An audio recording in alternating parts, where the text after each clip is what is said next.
Bonjour à tous et bienvenue sur Revue de presse sportive, l'actu sportive vue par la presse écrite. Commençons tout d'abord par le sommaire, voyons ce qu'il s'est passé ce week-end un peu partout dans le monde.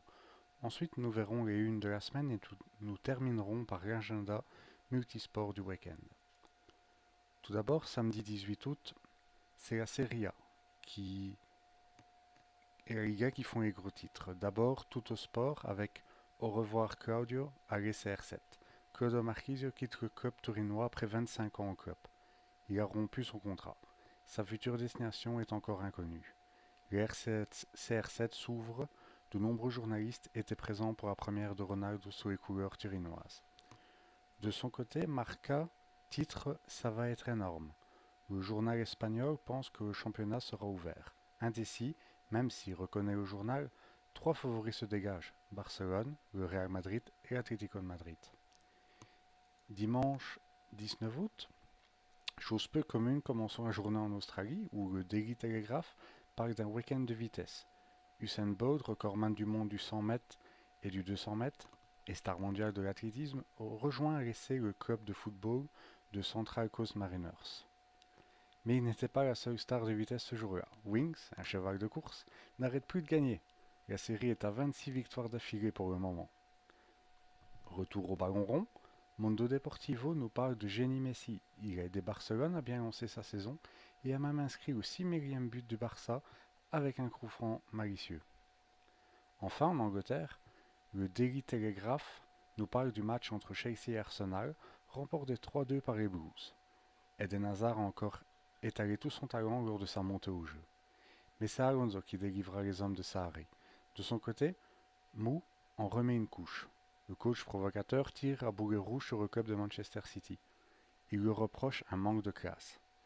Sa réaction fait suite à un documentaire diffusé cette semaine sur les Citizen et où on voit Pep Guardiola s'en prendre à Mourinho.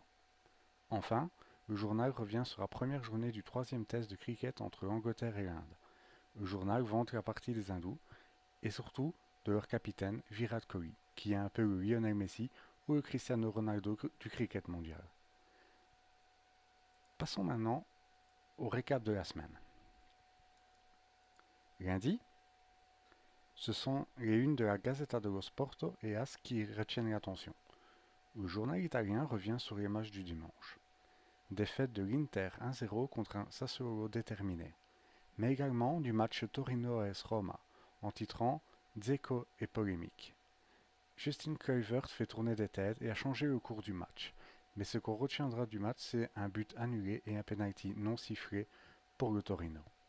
En Espagne, le quotidien AS nous parle du match du Real dominé de A à Z contre Getafe. Vainqueur 2-0, le Real lance parfaitement sa saison. Le journal titre Gareth Bale réclame le trône.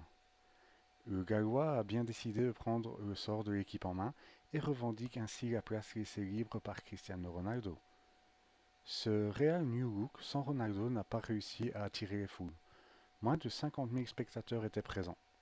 Mais nous sommes encore en août et il ne sert à rien de paniquer. Le Real fera toujours recette. Mardi, As a décidé de mettre à l'honneur les femmes avec cette une finaliste.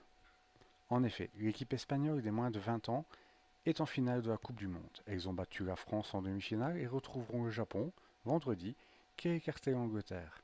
Cette Coupe du Monde se déroule en France. Mercredi 22 août, restons en Espagne où Marca s'interroge sur l'insolite cas Rodrigo. Le Real Madrid se dit non acheteur, Valence se dit non vendeur, le joueur se plaît à Valence, mais il plaît beaucoup à Juan Lopetegui, le coach madrilène. C'est une véritable partie de poker menteur qui se déroule dans ce dossier. Pour rappel, le mercato reste ouvert jusqu'au 31 août en Espagne. Du côté du Portugal, à Bola, titre match nul cruel. Benfica a laissé passer sa chance face au PAOK. Le club lisboète a eu de nombreuses occasions, mais n'a su tuer le match. La faute notamment à un gardien grec particulièrement efficace. Le retour au PAOK sera extrêmement délicat mercredi prochain. Pour rappel, le vainqueur ira dans la phase de groupe de la Ligue des Champions. Jeudi, commençons par Marca qui parle de la rébellion des capitaines. Vous le savez peut-être, La Liga a signé un contrat cette semaine qui oblige certains clubs à jouer un match de championnat aux États-Unis par saison, et ce, pendant 15 ans. Les modalités de l'accord ne sont pas encore toutes connues. Cette annonce a immédiatement provoqué une levée de bouclier de la part des supporters d'abord et des joueurs ensuite, car ils voient d'un très mauvais œil un déplacement aux USA pendant la saison. Ils ont donc menacé la Ligue de faire grève si l'accord n'était pas rompu. Affaire à suivre. De son côté, Sport titre 90 millions. C'est le prix désiré pour le Barça pour Rakitic. Selon plusieurs sources, le PSG serait fort intéressé par le profil du joueur croate. Vendredi, allez les filles, titre As. L'équipe d'Espagne des moins de 20 ans disputera sa finale face au Japon, ce soir à 19h. Record, de son côté, le journal portugais fait sa une sur le choc de samedi entre Benfica et le Sporting Club du Portugal, un match qui s'annonce chaud bouillant. Ceci conclut la revue de presse, mais on ne se quitte pas avant l'agenda du week-end. Samedi en football, Manchester City se déplacera sur le terrain de Wolverhampton à 13h30. Un bon moyen pour les Citizens de bien démarrer leur saison, confirmer le bon début de saison. L'Allemagne reprend ses droits ce week-end. Wolfsburg reçoit Schalke 04 à 15h30. Enfin, le choc londonien Arsenal-West Ham à 16h. Suivi de Juventus-Lazio à 18h, un beau choc de Serie A. Enfin, comme je vous en parlais, le derby de Lisbonne entre Benfica et le Sporting, un match à ne surtout pas manquer. Et pour bien clôturer la journée, Napoli reçoit le Milan qui lancera sa saison à 20h30. Dimanche, chose peu commune, commençons en Belgique. Anderlecht se déplace sur le terrain de Bruges à 14h. Newcastle reçoit Chelsea à 17h. Un match assez intéressant en Bundesliga entre Dortmund et Leipzig à 18h. Valence tentera de prendre des points sur le terrain de l'Espagnol à 18h30. Et pour bien clôturer la journée, l'Inter recevra le Torino à 20h30. Mais il n'y a pas que du foot ce week-end. En Formule 1, c'est le Grand Prix de Belgique. En moto, c'est le Grand Prix britannique à Silverstone. Tennis, c'est le tournoi de Winston-Salem qui sert de répétition générale avant l'US Open qui commence lundi.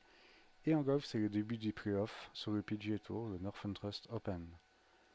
Voilà, ceci conclut le récap de la semaine. J'espère que ça vous a plu. Portez-vous bien, bon week-end et à la semaine prochaine. Bye bye.